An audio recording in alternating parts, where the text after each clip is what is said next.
秋の訪れを感じる今日この頃ですが、皆様いかがお過ごしでしょうか。こんにちは、ピエールです。本日は夏の風物詩であり、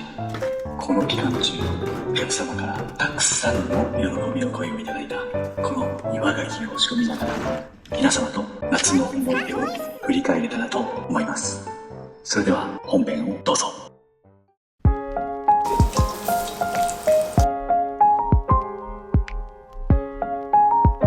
はい、どうも改めまして、とある料理屋料理長のピエールです。今回はね、ちょっと透かしたオープニングにしてみました。皆さんいかがだったでしょうか。かっこよかったですか。かっこ悪いですよね。もう調子に乗ってしまい失礼いたしました。はい、気を取り直して、2024年夏もあっという間に終わりましたね。今年からこの YouTube を始めたので1年目の夏になるわけですけども、まあ動画に撮っただけでもいろんな魚さばきましたね。トビウオ、オコゼ、スズキにマゴチ、タイ、アジ、サバ、ヒラマサにケンサキイカ、ハモなんかもさばきましたね。なんかあっという間の夏でしたけれども、思い起こせばいろんな魚をさばいたなっていう、魚を通じて様々なことを勉強できてね、とても充実した夏でしたね。では恒例のいきますよ。皆さんご唱和ください。さあさばいていきましょう。ではなくて、本日はかきむきなので開いていきましょうでしたね。怪我をしやすいので全集中でいきたいと思います。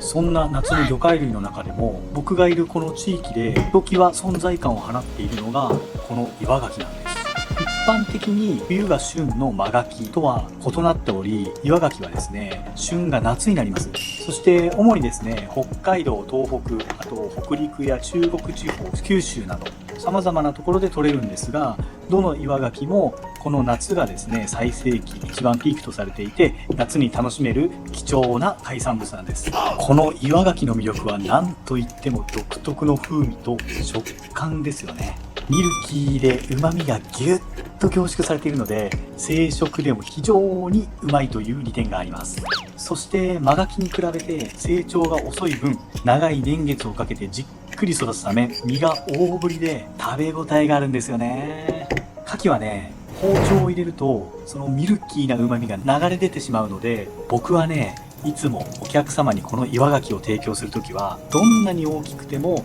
必ず一口で食べて、口の中でゆっくり噛んで旨味を感じてくださいと伝えております。もちろん生食だけじゃなく、焼き牡蠣や牡蠣フライなど加熱した調理法で食べるのもおすすめです。特に外で食べる焼き牡蠣は絶品なんです。っていうのはね、この僕が住んでる地域、近くに浜があるんですけども、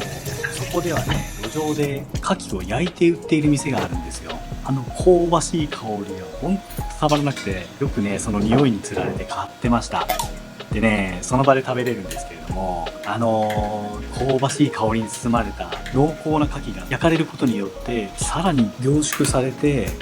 生食では味わえないまた違ったうまさになる。ぜひ皆さんに一度食べてもらいたいですね。はい、そんな絶品の岩牡蠣なんですけれども、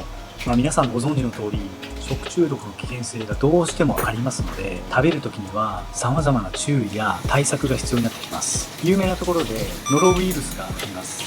岩牡蠣というのが海水の中に存在するウイルスを取り込む性質があるので、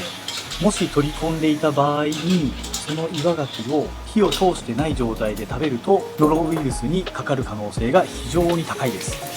一般的にですね、85度から90度で90秒以上加熱をすることでノロウイルスを死滅させることができますので、もし不安な方は加熱して食べることをお勧めします。よく疲れてると感染しやすいとか、そういう風に言われるんですけれども、確かにそうらしいんですよ。免疫力が下がることによってウイルスに感染しやすくなる、リスクが高くなるってことがあるそうなんですけども、ただ疲れてなかったとしてもウイルスに感染する可能性は十分にありますので、そういった意味でも生食するというのはそれなりのリスクがあるということです。皆さんくれぐれも気をつけてくださいね。